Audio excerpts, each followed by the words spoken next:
Hello friends, welcome to Amor mathematics. Amor mathematics में आप सबका स्वागत है। इस समय हम यूपी ट्रिपल एससी के ऑफिशियल वेबसाइट पे हैं और एक चीज आपको देखने को मिल रही है कि यूपी ट्रिपल एससी में जो जिस चीज का सबसे ज्यादा दिनों से इंतजार था, यूपी ट्रिपल एससी पीईटी का फॉर्म भरा जाना, उसका रजिस्ट्रेशन स्टार्ट हो चुका है। आप यहां पे देख सकते हो UP triple SC one time registration.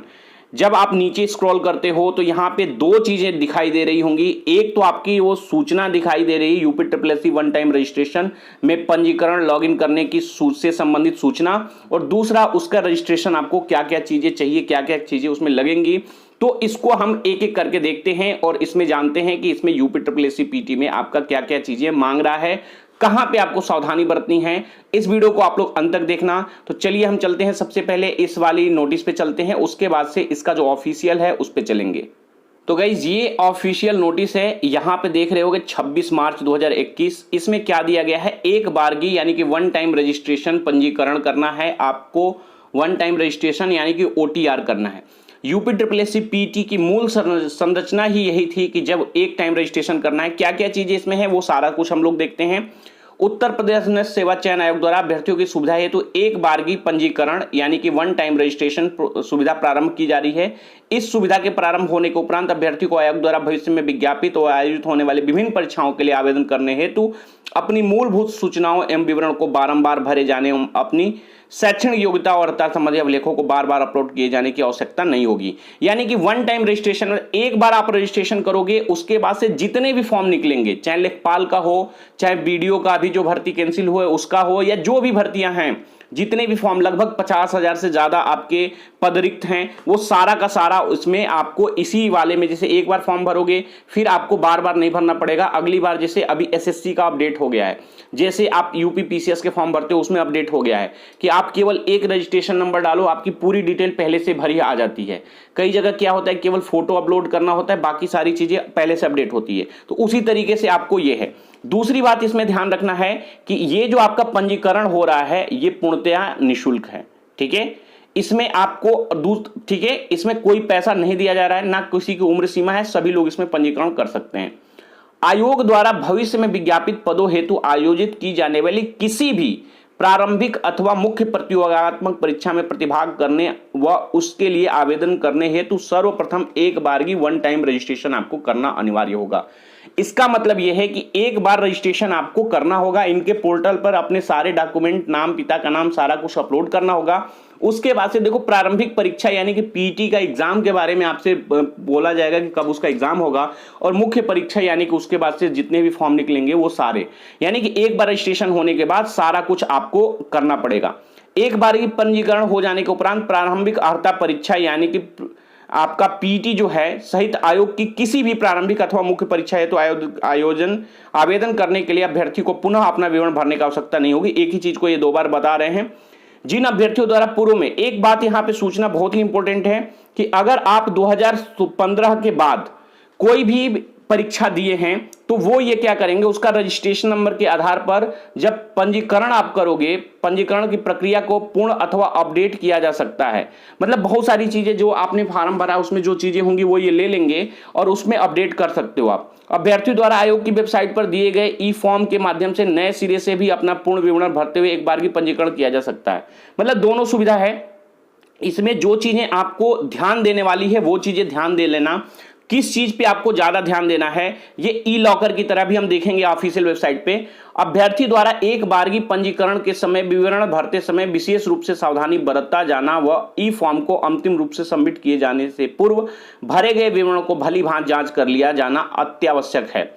अभ्यर्थी द्वारा अपलोड किए गए अभिलेखों को संरक्षित किए जाने हेतु अभ्यर्थी को ई लॉकर आवंटित किया जाएगा तथा एक बार ई लॉकर संख्या आवंटित हो जाने के उपरांत अभ्यर्थी के मूलभूत विवरण, अर्थात क्या क्या चीजें आप नहीं बदल सकते हैं, तो इस चीज का विशेष ध्यान रखना कि अगर आपका नाम, माता व पिता का नाम, जन्म तिथि, अपना जेंडर या जो लिंग है, आधार कार्ड के जो 6 अंक हैं वो, और मूल निवास का प्रदेश यानी कि आप उत्तर प्रदेश हैं या उत्तर प्रदेश के बाहर है, कुछ चूंकि यूपी का एग्जाम है तो उत्तर प्रदेश और उत्तर प्रदेश के बाहर के लिए डोमिसाइल का लगना बहुत जरूरी है।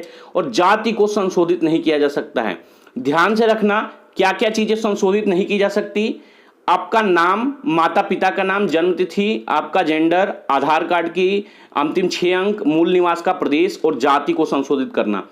एक चीज का विशेष ध्यान रखना गाइस, जो आप जो ये करोगे कास्ट यानी कि जनरल, ओबीसी, एससी, एसटी ये वाला, इसमें जनरल वाले बच्चे खासकर ईडब्ल्यूएस का विशेष ध्यान रखें। अगर आपके पास होगा तो सेलेक्ट कर लेना, आगे अभी आएगा, इसमें नहीं होगा तो जनरल में ही आप रखना, ठीक है, क्योंकि संशोधित आप बाद में नहीं कर पाओगे, बहुत ज्यादा आपको प्रॉब्लम हो जाएगी, तो इस बात का ध्यान रखना। अभ्यर्थी द्वारा अपलोड किए गए अभिलेखों का सत्यापन उन्हें जारी करने वाली संस्था से डिजिटल माध्यम से अथवा अभिलेख सत्यापन के माध्यम से मैनुअली कराया जाएगा। मतलब जो भी सत्यापन होगा वो ये कराते रहेंगे, और ये आज ही की डेट पड़ी है, यानी कि 26/3/2021, ठीक है।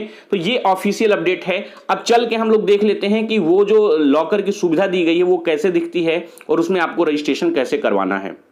तो गाइज UPSSC के ऑफिशियल वेबसाइट पे हम लोग आ गए हैं। ये ऑफिशियल वेबसाइट है UPSSC वन टाइम रजिस्ट्रेशन के लिए। इस पे जब आप ओपन करोगे तो हम चले जाएंगे वहां पे जहां पे हमारा रजिस्ट्रेशन होगा, यानी कि OTR होगा। इसको ओपन करके हम लोग देखते हैं कहां हम पहुंचते हैं। जब हम ओपन करते हैं तो यहाँ पे देखो, जो यहाँ पे एक चीज़ देख रहे होगी NIC, ये सारे गवर्नमेंट का लगभग वो देखती है वेबसाइट और बाकी चीज़ें। ई परीक्षा, ये सारा आपका ई लॉकर यहाँ पे दिख रहा होगा, ई लॉकर करके OTR रजिस्ट्रेशन फॉर एप्लीकेंट के लिए वो सारी चीज़ें हैं। आपको क्या क्या करना है, यहाँ पे देखो, यहाँ पे रजिस्ट्रेशन दिख रहा है, रजिस्ट्रेशन करना है, लॉगिन करना है, वेरीफाइड डिटेल, ये सारी चीज़ें आपकी यहाँ से कर सकते हो।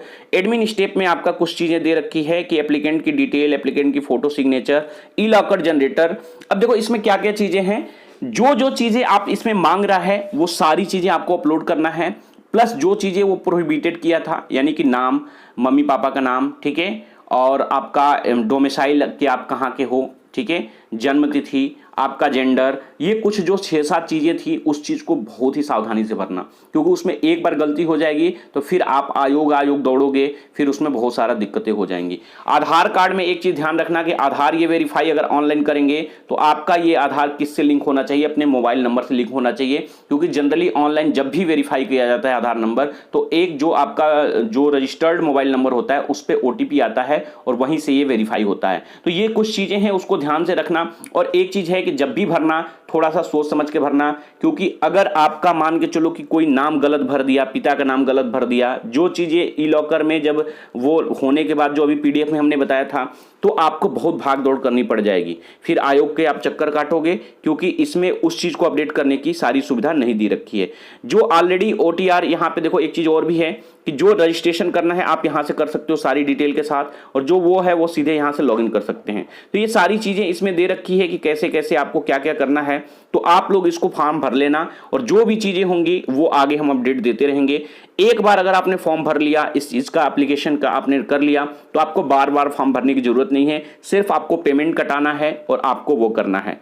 आगे जितने भी नोटिफिकेशन आएंगे उसके लिए ये करना बहुत जरूरी है। तो 2 काम आपको करना है। सबसे बड़ी बात है, जिस चीज में डाउट है कि नाम, पिता का नाम, ये सारी चीजें बहुत ही बारीकी से भरना, अपना आधार कार्ड अपडेट करा लेना मोबाइल के साथ, और बाकी चीजें सारी चीजें जैसे जैसे बोलते जाए वो इजी स्टेप में आप भरते जाना।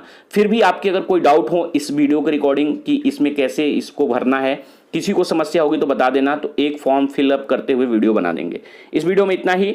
जो भी UPSSC PT की तैयारी कर रहे हैं अच्छे से लग के तैयारी करो, क्योंकि अब आपके एग्जाम होने लगेंगे, आपके फॉर्म आने लगेंगे। इस वीडियो में इतना ही। वीडियो को लाइक कर देना, चैनल पे नए हो तो चैनल को सब्सक्राइब कर देना, इस वीडियो को शेयर कर देना। जय हिंद।